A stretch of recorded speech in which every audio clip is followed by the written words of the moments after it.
Hello and welcome everybody. We just hit the top of the hour, so we're going to go ahead and get started. My name is Miriam. I'm your host today. So I want to say welcome and thank you all for joining us. Today we are talking about getting back to basics, your community building guide with social emotional learning from us here at Second Step. Today's presenter is my colleague Matt Pearsall. He is a fantastic, knowledgeable community manager for Committee for Children. I'm really excited for you to hear what he has to say today. At Committee for Children, we're a nonprofit based out of Seattle, Washington, and our mission is to foster the safety and well-being of children through social emotional learning and development. And we're advocates at both the state and federal levels for policies and laws that support social emotional learning in schools, prevent bullying, and protect children. So if you're interested in joining our advocacy efforts, please join us at cfchildren.org. What we do at Committee for Children is a holistic approach to building supportive communities for every child through social emotional learning. And you may have heard of our product Second Step. That's our social emotional learning curriculum. We also serve adults through our SEL for Adults program, out of school time, and everything from families, early learning through middle school. At Committee for Children, we do have over 40 years of impact. We're at 41 years now. We are in all 50 states across the country, and we are across the world. And right now, we're serving just about 16.5 million children. We're really, really proud of that number, but I do want to say we could not do that without the hard work of educators like you pushing forward the social emotional learning work. So thank you all so much for being here, and thank you for everything that you do to support children. Our agenda today is talking about right-sizing social emotional learning. We'll talk about community building with the essence of SEL, community building during remote learning, building during in-person and hybrid learning, and community building for staff. So with that, I'm going to turn it over to our presenter today, Matt Pearsall, and he'll take it away. Hi, everybody. Thank you very much, Miriam, for the wonderful introduction. And thank you, everybody, for taking the time out of your day to come and take part in this webinar. I know that time is very valuable for all y'all right now, and I appreciate having the opportunity to try to come and support y'all's work. Throughout this, I'm going to be asking some questions occasionally in the chat. Feel free to jump in there. Also, if you have any questions that come to your mind, please drop them in the chat. Miriam will be monitoring the chat, making sure that everything gets noted. And if we don't get the question answered during the presentation, we'll have question time at the end, and Miriam will pull everything together, and we'll try to get to all your questions then. So, without further ado, let's get started on the presentation. So, right-sizing social emotional learning. That's kind of the first big task that we have as we kind of think about what does it look like to do it right now during the pandemic. Education during the COVID-19 pandemic, whether it's remote, it's in person, or hybrid, is just an amazing amount of work. I'm not working in schools myself, but I work with educators and I connect with them every day. My wife is a middle school teacher. I am continually astounded by the amount of time and effort and just work that educators are putting in to help support students during this unprecedented time. And I think one of the things that's really important is that for everyone involved to be honest about limits, about our own limits, about the limits of our colleagues as we do this work, not just around social emotional learning, but in general. But where social emotional learning comes into this is that if we're not thoughtful about how we're bringing social emotional learning into the classroom at this time, there's a danger that it can become part of the problem rather than part of the solution for helping staff and students make it through the school year. So with that, I want to take a moment to check in with y'all. How are you feeling right now as we kind of take the final lap until we get into winter break? Where are your stress levels? How are you feeling at the moment? Check in with yourself, or if you want, you can drop it in the chat. Just to share out some things we have in the chat box. We've got 4s, 3.5, stressed but optimistic. Appreciate that. And a 3 too. So I think kind of 3s, 4s. I appreciate the optimistic one. I think that's a really nice kind of way to frame where we are at that. And I think wherever we are, for ourselves or as we think about our colleagues, think about the kind of where the danger of burning out, the danger of taking on too much. Education was never an easy profession, and burnout was an issue before COVID-19. And at this point, with added things added on, be honest about our limits, and the limits of our colleagues is critically important. If we're not thoughtful, it can become part of the problem rather than a solution. And what do I mean by that? I mean that it can also be a bit of both. We recognize the critical need for social emotional learning right now. Everybody on this webinar recognizes that. That's why you're here. But that doesn't keep SEL from contributing to the problems that are faced by educators. When making SEL work in remote learning or hybrid learning becomes too much of a burden, staff can become burned out on it, and then educators aren't in a place themselves where they can effectively support their students' social emotional well-being. Or what can happen is that it can become sort of a check the box exercise where we know it's important, so we want to do it, but it's really difficult to do, so we don't actually have the ability to do it effectively, or it just doesn't get done. That happens a lot where we know it's necessary, we know we want to do it, but it just isn't getting done, or some staff aren't able to prioritize it like other staff are able to prioritize it. There's a lot of reasons why things can go off kilter, all of which are absolutely reasonable and understandable right now. And I know many of you are second step program users that are on this webinar, and say that there's issues with adapting our program. I'm going to be really honest about that and say, second step was never meant to be done in an online environment. The videos and the PDFs are hard to put online. Lessons require reimagining for remote or asynchronous learning or for hybrid learning, and that's not easy to do. I think I've generally seen it can take up to an hour to prep for a 20-minute lesson to get everything going. That's a lot of work on top of everything else that educators are being asked to do. So, as we think about all the work we're putting into it, I think think about how your own particular kind of social emotional learning work is right now. This is a good time to check in right before winter break, to check in and see how is our SEL work doing, how is our SEL implementations doing, how is our support of students and staff's SEL needs going right now. Is it so much work that it's a burden? Are students struggling to engage? Are you moving from one modality to another? Are you moving from remote learning to in-person learning, or from in-person learning to remote learning, or preparing to do something like that? Or do things just feel like they're kind of stuck in a rut? And then just take a moment for you to kind of to think about where you are yourselves. If any of you are comfortable and want to drop in the chat how you're feeling, about your SEL work at the moment, feel free. So as we think about where we're at, I think one of the things that I want to, the central part of this whole presentation is on getting back to basics. If you are feeling stressed out, if you are feeling like that doing social emotional learning is becoming an increasing burden, or it's not working to the way that you would like it to work, then maybe it's time to step back and get back to basics. And I also want to say that that's absolutely okay right now.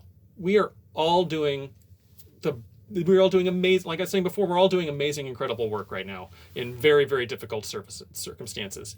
As we kind of reassess at winter break and say maybe it's time for a change, maybe it's time to get back to basics, that is absolutely okay. And honestly, really appreciate that recognition of that need. And it's important to be able to say that and to recognize it, that we've got so much going on right now that to say we need to reassess and to try something new is perfectly okay. And what does that look like? What does it look like to get back to basics? I think when I think of back to basics for SEL during the COVID-19 pandemic, it's all about community building. Community building is kind of a core part of everything in SEL, and it's something that really meets the needs of students right now. And if you need to right-size your SEL instruction because it's becoming too much of a burden, or you want to shake things up to be able to kind of try something new, or if you just want to, if things are going well, but you just still want to kind of do something to give your students and yourselves a moment to breathe, then kind of taking some time for intentional community building can be very valuable. And what does that look like? So what does it mean to kind of do community building in a social emotional learning context? School is more than just a place where academic learning happens. I think we all intuitively recognize this. It's a safe and supportive environment from which students depend. And this environment has been disrupted by the pandemic. Whether schools are closed, which is a very, very obvious disruption, to even when schools have opened up, when they've opened up and they've closed and they've opened up again, or they're open but there's a lot of kind of social distancing rules and guidelines in place that can make it a very different place to be than it has been in the past, can disrupt that sense of community, and particularly for those with the least stable communities outside of school, for students with the least stable communities outside of school. And rebuilding this safe and supportive environment takes thoughtful, intentional work on the part of all staffs, of all school staff. And social emotional learning can play a key role in this rebuilding process. And I think also, as I kind of get into it, another thing that's really nice to note is that while it takes thoughtful, intentional work, it doesn't have to take a ton of work. And that's why I really feel like this is the place to be when we're getting back to basics with SEL, is to focus on the community building, because it can be done in a very straightforward way. So in kind of how we frame it at Committee for Children is we look at positive school communities, helping students feel like they belong and encouraging them to engage with each other, to engage with their learning, to engage with school staff. And establishing strong peer and adult relationships is another critical part of it. And those are really important for students' social and academic success. They're important at any time. They're particularly important right now. And finally, this sort of community building can buffer against the effects of trauma. And trauma is something that to one degree or another, every student is experiencing right now. The very nature of the COVID-19 pandemic is disruptive and traumatizing for everyone involved. So the kind of providing that supportive structure of a really intentionally built community can be really important to help us all kind of cope with that. And kind of core to all of that is the building of trusting relationships. Research suggests that giving students time to come together and talk about how their lives have changed due to this crisis can help them cope with stress and trauma that's brought on by it.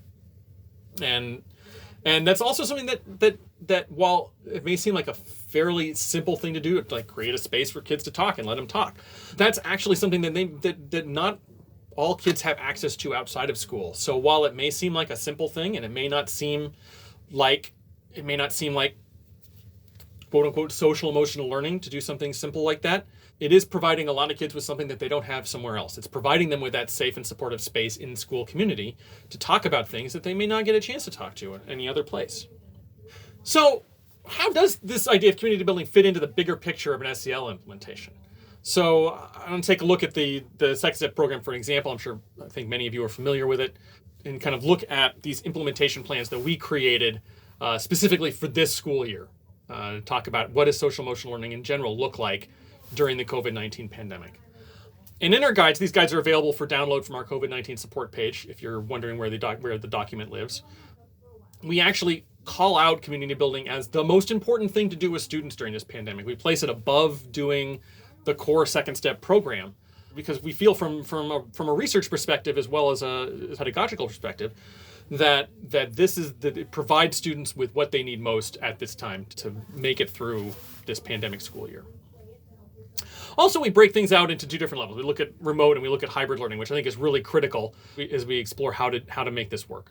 And so I'd actually take a moment to ask y'all in the chat to kind of give me a little context about where y'all are coming from, about whether you are doing remote learning right now, if you're doing a hybrid learning, if you're doing in-person learning, if you are bouncing back and forth between all of these different modalities. Let's see, staying remote. We're getting mostly remote and all of the above. Oh, sorry, Matt.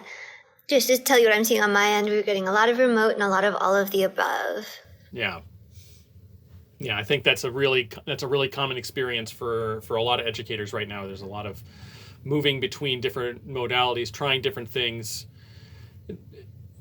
and that's a lot. That I just want to acknowledge again. Thank you again for doing that kind of work, and also acknowledging that for your students who are doing a lot of work managing these transitions as well. I appreciated somebody in there mentioned that they're remote and students are somewhat engaged. If your students are somewhat engaged with remote learning, then you're doing something really well, because that's difficult for everybody involved. So whoever it was that said that, pat yourself on the back. Let's start. Let's look at remote community building as a place to start. We have created, and whether you are a Second Step user or not, I encourage you to take a look at these. They're free and available from our COVID-19 support page. We have created some remote community building guides. We call this the Elementary Remote Class Meeting Guide and our Middle School Remote Learning Advisory Guide. And both of these kind of break down what it looks like to do community building in a remote learning environment. Both kind of general best practices for how to structure how to structure remote community building, as well as specific activities. Our elementary school one has 34 new activities that are specifically designed to be used during the pandemic, which means that they are easily adaptable to whatever flavor of remote learning you're using. The middle school one has 10 new activities, as well as guidelines for adapting all 200 of our existing advisory activities for use for remote community building. And if you're not a user of a Second Step Middle School program, we also have 20 more activities that we've pulled from our program that we feel are the 20 best activities for use during remote learning. And we're providing those for free as well from our COVID-19 support page. So it gives you a really nice basis to start building a program, no matter whether you're a Second Step user or not. In addition to the different activities, they also contain templates for doing simple student check-ins. And I really think this is a nice place to start, to think about check-ins as a key to community building. This is one of the simplest activities that you can do. Yet really, I think it can be one of the most effective ways to connect with students and foster a sense of community. And that's from doing regular check-ins and check-outs with students. And things I've heard over and over again is that to connect with students, make sure that every student is connecting with someone every day. And those don't have to be complicated meetings. Simple, how are you doing? How are you feeling right now? Just acknowledgments that they're being checked in, that there's an adult out there at the school who is concerned about them and is there for them. And it can grow a little bit from there. You can do the templates that we have in the documents that I just referenced to kind of get into these group check-ins where kids can kind of connect with each other and share a little bit about what they're up to and how they're feeling. And those can be incredibly meaningful experiences. And they don't have to, and we're not looking to have deep therapy sessions. And that's not the goal. The goal is to have just simple acknowledgments of that students are having feelings and that other people care about them and they get a chance to express them. And something that I think is really important to acknowledge about these check-ins is that building this culture takes time. It takes time to to get students to trust in the community that you're building, to trust in each other, to trust in the staff. So you start doing this, and you can get a lot of pushback or from students or students ignoring it. And it can be very frustrating from an educator point of view to be doing this work and kind of staring at blank screens on Zoom or not getting a lot of responses or really kind of perfunctory responses from students. But it can pay off if you kind of go into it knowing that's going to happen and trying as best you can to not let it get to you and kind of keeping up the routine of regular check-ins. You can build that culture and students will start to open up. I just was hearing from an educator in our online Facebook community for Second Step users last week, who said that she had been doing kind of these regular check-ins for the entire year and had been getting kind of, not a lot of participation on the part of her students. And then last week, a couple of students turned on their cameras and started to participate, and then a few more, and all of a sudden, she said half of her students had their cameras on and were actively participating, which I think is in the context of the pandemic was a big win for her. And it shows that you can kind of get to this tipping point. Once students start to trust you and start to believe that you are really there for them and really do care about their answers, then they'll start to reciprocate. It doesn't happen overnight, but it does happen. And then beyond those, in these remote guides we've got a couple other things. We've got class meetings, which are laid out as as simple, structured conversations among students about personally important topics. And some of the stuff that we have are very particular to the COVID-19 pandemic. Some of them have nothing to do with the COVID-19 pandemic. And you can kind of look through and pick and choose what kind of activities that you would that you think would work best for your students. But the overarching thing is, again, it's similar to the check-in, is getting kids talking, getting the kids connecting. And in this case, getting them around, finding topics that they find interesting and getting them to connect around that. These are very similar, if you're familiar with restorative practices, to community building circles from restorative practices. They serve a really similar purpose. In fact, if you're doing restorative practices, they work really well in that context. And if you're doing restorative practices and you're kind of doing your own community building circles, you're already doing this work and kind of building that sense, even online, that kids can kind of connect with each other. And I also want to take a moment as we talk about this to talk about what does it look like to do this. We get into this a lot in the guides themselves, but it doesn't have to be a Zoom call. It doesn't have to be an online live meeting with kids on with their cameras on or off, whatever it might be, and talking or not talking. This can be asynchronous as well. This can be a question that's put up in a kind of a forum space on Google Classroom, a place where kids could have a threaded conversation, and they type their answers in, or they use something like Flipgrid to video record their answers. It can look like that too. And actually, one of the really interesting things we've seen at Committee for Children over the last 6 months of observing classes that are observing what social emotional learning looks like in remote settings, is that sometimes when you do it asynchronously, you can actually be really powerful, and you can have more engagement and broader engagement in activities like this than you would if you did it in class. Kids that need a little more time to sort of form their thoughts around a conversation, have that time. They have the chance to kind of be thoughtful about what they want to say, so they're able to kind of put their thoughts together and present them where they wouldn't necessarily have that opportunity in class. Kids that are shy and feel uncomfortable talking with the rest of the class around them, all of a sudden are not surrounded by a lot of other people, and they're more apt to participate. I've been really actually inspired by some of the the asynchronous activities that I've seen. And I'll tell you, when I came in, if you'd asked me last February if I thought that there should be any sort of asynchronous online conversation stuff in a social emotional learning program, I would have said no. It needs to be real people talking to each other live. But I don't believe that anymore after seeing some examples of what it can look like when it's done asynchronously. I think it can actually be really powerful.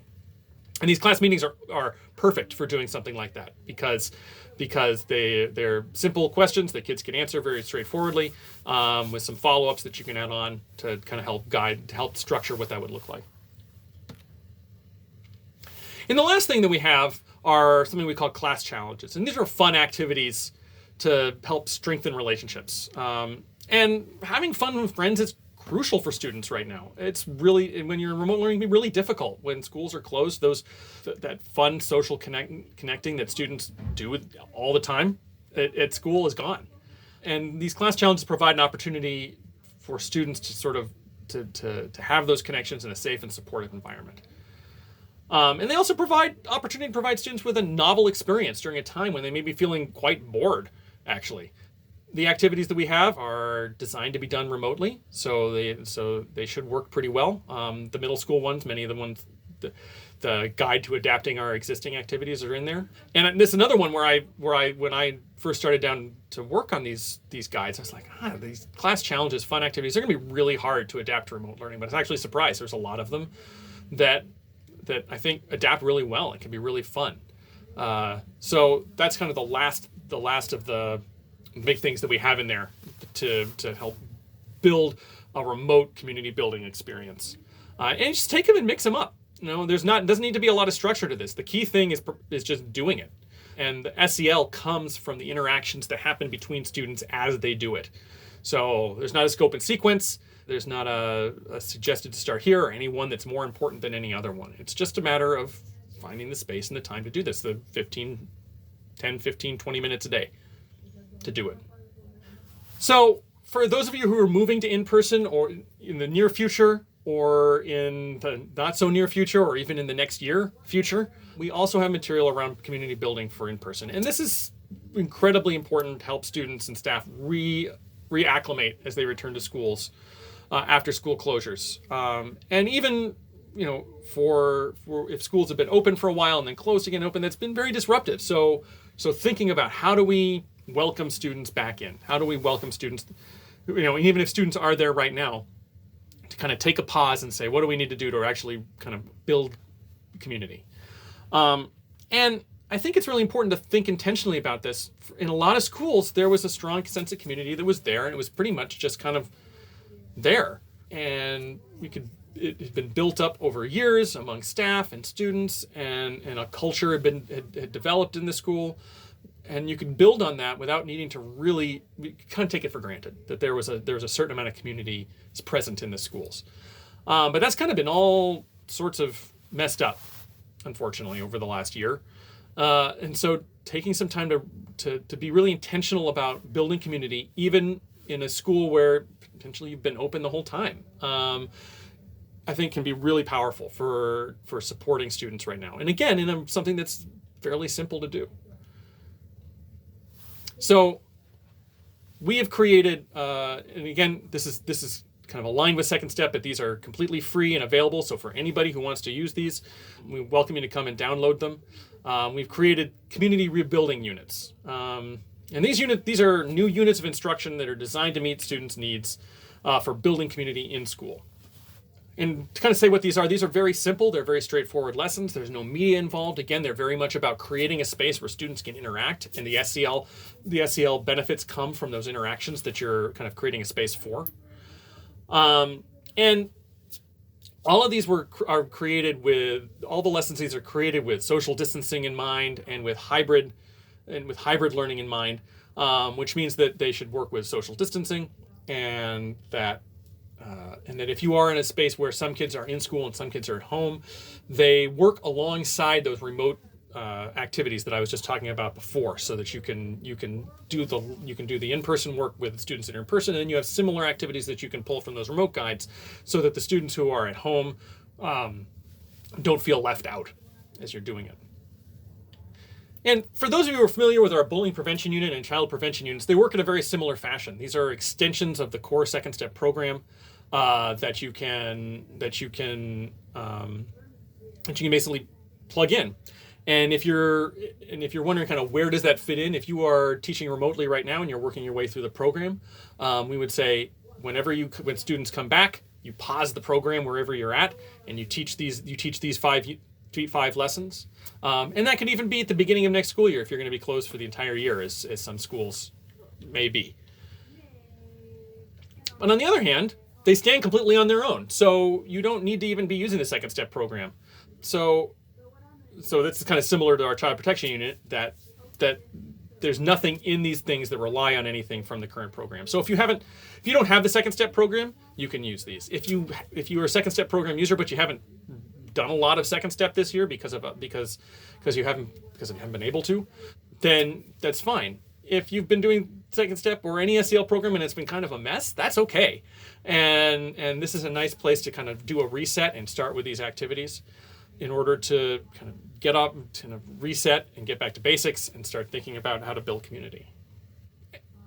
And one thing, I got a bullet point here, but I really want to highlight, this goes for both these community rebuilding units and that middle school advisory guide I talked about earlier, is that if you have colleagues working at a high school level, these can work very well there. As myself, as a former high school teacher and the person who wrote a lot of the material that are in these resources, I feel confident that they'd be very valuable at the high school level as well, with some adaptation to kind of increase the depth of the conversation, but a lot of it I think would work just fine. So if you've got colleagues at the high school level that are looking for ideas on how they can support the social emotional learning well-being of their students, let them know about this, because these are completely free.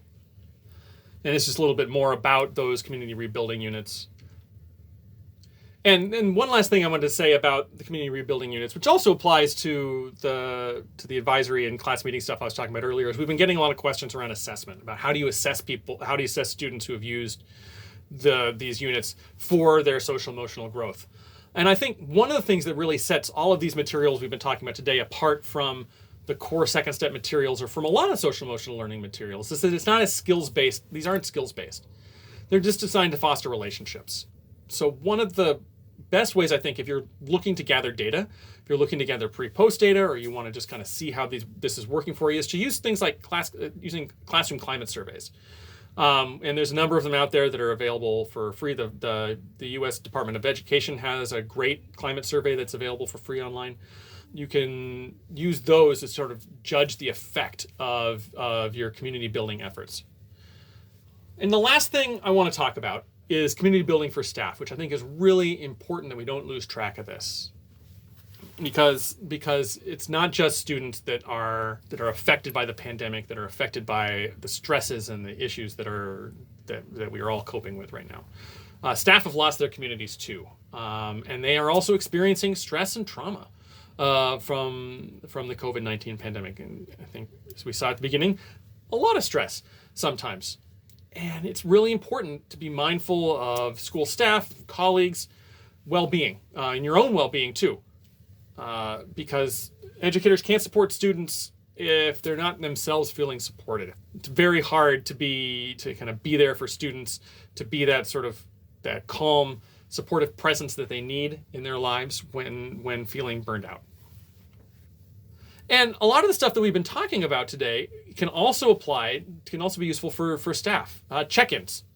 Finding ways making sure that staff members have another staff member who's checking in on them to make sure how are you feeling, how are you doing. Very simple. It doesn't have to be anything complicated. Just making sure that every staff member is kind of maybe paired off with somebody else to check in with, or that there's time for checking in staff meetings, so that they have a chance to feel that connection that they've lost due to school closures or social distancing while schools are open. And again, just finding space for reflection, just like giving students a chance to talk about how they're feeling and what's going on, getting a chance to kind of explore how they're being affected by the pandemic. That's equally effective for adults, giving staff a chance to process how this crisis has affected them. And it can also be a place to kind of identify some silver linings, which could be hard.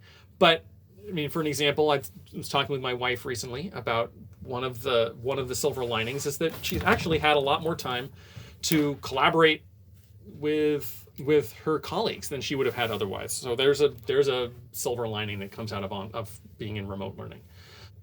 And I think that one of the critical things to think about here is not so much the value of this. I think the value of it is pretty self-evident, but how do we facilitate it in an authentic way? Obviously, we can't make something it can't be the same as we would do for the kids for adults. And I think the thing that I look at, and I think is a really powerful way to sort of create a space where staff can feel comfortable, checking in and sharing around this, is trying to build something called a community of practice. So, community of practice. There's a lot of research around what community practices are. I'm not going to really get into it. It comes out a lot out of the business world, but essentially saying that when building a community of practice, it's not all communities are communities of practice, but communities of practice have some really specific things that make them powerful, that they kind of spontaneously come together around a common theme, that they build trust among members, and the members share back and forth the knowledge and information that they have. And what I think what it really draws me about this is the spontaneity of it, that it's not about, like, the difference between one of this and saying a PLC around a subject matter or a grade level PLC is that we're not coming together to talk about anything in specific. We're coming together and we're going to kind of let what we focus on kind of emerge from what we need. That can be a little nervous making to say, we're just kind of like let things go and see what emerges as the stuff that educators want to connect with and talk about and share about. That could also end up just being sharing frustrations and blowing off steam, which is also, okay, especially at a time like this, is to kind of give space for that to happen. And in kind of creating that sort of intentional space where people can come together and kind of make it their own is a way to facilitate some of this community building among staff. And just like I was talking about with students, it also doesn't need to be in person. It doesn't need to be in a meeting in the school building. It doesn't even need to be in a meeting on Zoom. It can be done asynchronously as well. I think there are great platforms for putting these together. I got a few of them, like Facebook, we're all aware of, and WhatsApp and Slack are three digital platforms that are all free, that offer a great way to kind of create an asynchronous space where educators can come together and discuss this, so that they can kind of do it on their own time when they're able to, which can be really important right now as educators are juggling immense professional responsibilities and increased family responsibilities based, for many of them who have kids that are at home as well and are dealing with all of that, that creating something that is asynchronous that staff can participate on their own time can be really important and powerful. And finally, I'm going to put a plug-in for our own community of practice that for those of you who are users of the Second Step community, we have a community of practice that if you join right now, you could very well be the 7,000th member. I think we're like 6,996 members as of this morning. So if you want to be that 7,000th member, jump on right now and join. Communities of practice don't have to even be building centered. They can be something that exists kind of beyond in the digital space, beyond a school or a district, and that doesn't lessen their power any. So this is one that we maintain that I think a really good example of a community of practice where people can come together and share and talk about issues that are coming up around Second Step and social emotional learning. But also, there's lots of other educator communities out on the interwebs where educators can go. And if you're looking for a way to support your colleagues or your staff, you don't necessarily have to do any work at all except to find some of these and recommend them to your staff. And if you are looking for some recommendations, there's if you go to our on-demand webinars, our Second Step on-demand webinars, I did a webinar a few months ago all about online professional learning communities for staff with some good recommendations in there for places that people can go. So if you want to kind of delve more into this space, just check out that on-demand webinar. So that's about all I got right now. I want to thank you again so much for taking your incredibly valuable time right now to sit and talk about what it looks like to get back to basics and do some community building around social emotional learning. These are some of the resources that I mentioned. Here's some links to them if you want to look at them again. And with that, I just want to see if there's any questions that are in the chat. Please feel free to post them or share them, and I'll do what I can to answer them for you. So far, we've just got some really nice thank yous, and I want to say thank you back to you all for being here and taking the time. Well, it doesn't look like there's any questions at the moment, so thank you one more time for everybody for joining us, and to let you know that if you have questions that come up as you kind of explore some of these resources that will be shared today, that feel free to reach out to us at Committee for Children. You can, if you go to that community, you can connect with me there. You can also connect with 6,996 other Second Step educators like yourselves that are using these materials and get answers there. We're always standing by to help. We really appreciate the work that you're doing right now. So thank you very much. Thank you, everybody. And like Matt said, if you do have any questions that didn't get answered, reach out to us. We'd be more than happy to help. Have a good rest of your day.